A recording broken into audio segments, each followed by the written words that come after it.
இதுவரைக்கும் ஒரு மனுஷனிடத்துல கூட நான் நம்பி ஏமாந்தது இல்லை, ஒரு மனுஷன்கிட்ட கூட நம்பி ஏமாந்தது இல்லைன்றவங்க கை தூக்குங்க. நான் சொல்றேன், யாருமே இருக்க மாட்டீங்க. நம்ம எல்லாருமே ஏதோ ஒரு விதத்துல ஒரு மனுஷனை நம்பி, சொல்லுங்க, ஒருவேளை நீங்க பெருசா ஏமாறாம இருக்கலாம், ஆனா நிறைய பேர் ரொம்ப பெருசா ஏமாந்துட்டாங்க.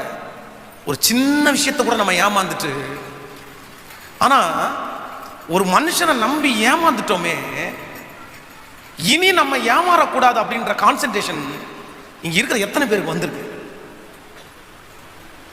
நான் சொல்றேன், நிறைய பேருக்கு வந்ததே இல்லை. மனுஷனை நம்புறதுன்றது ஒரு மிகப்பெரிய அடிக்ஷன். அது சத்துருடைய ஒரு மிகப்பெரிய கண்ணி. ஹலோ ஹலோ அவனிங்க, மனுஷனை நம்புறதுன்றது, சிம்சோனை குறித்து வேதம் சொல்லுகிறது, தெளிலாளுடைய வார்த்தையை நம்புறான். ஆனா அந்த வார்த்தை தப்பானது அப்படின்னு அவனுக்கு தெரியுது. அதனால விளைவுகளை சந்திக்கிறான்.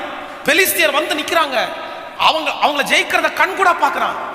ஒரு டைம் இவளை நம்பி நம்ம ஏமாந்துட்டோம், அடுத்த டைம் இவளை நம்ப கூடாதுன்ற எண்ணம் அவனுக்குள்ள வரல பாருங்க. ரெண்டாவது டைம் அப்படியே நம்பி ஏமாந்தான்.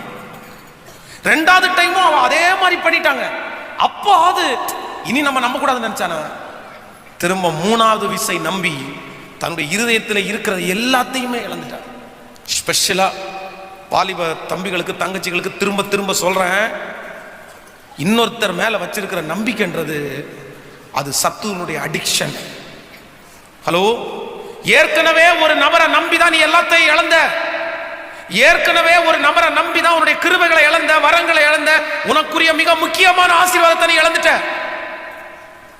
அந்த மனிதனை நம்புறதுனால அவ்வளவு கஷ்டம் உங்க வாழ்க்கையில. நீ எவ்வளவு பெரிய சூழ்நிலையில இருக்க வேண்டிய நபர், ஆனா இன்னைக்கு ஒண்ணும் இல்லாம ஆயிட்டீங்க. ஆனா இப்பவும் ஒரு 3 மாசம் 2 மாசம் தாண்டி அந்த காயம் ஆறுறதுக்கு முன்னாடியே உன் மனசு இன்னொருத்தரை நம்ப ஆரம்பிச்சிருச்சு. ஜாக்கிரதை, கர்த்தருடைய வார்த்தை இங்க இருக்கு. யாரோ ஒருத்தருக்கு சொல்றேன், உன் ஃபியூச்சரை வேஸ்ட் பண்ணிடாதப்பா, உன் எதிர்காலத்தை வேஸ்ட் பண்ணிடாதப்பா. ஏற்கனவே ஆண்டவர் நீ யாரையும் நம்ப கூடாது என்கிறதற்காக கர்த்தர் உனக்கு உணர்வு பூர்வமா கற்றுக் கொடுத்ததான் அது. கர்த்தர் கற்றுக் கொடுத்தாரு. நோ, வேண்டாம், விட்டுரு அப்படின்னு சொல்றதுக்காக தான் கற்றுக் கொடுத்தாரு. ஆனா நம்பிட்டே இருக்காது. நம்ம நம்பிக்கை யாரு மேல அப்படின்னா, நான் நம்புகிறது கர்த்தராலே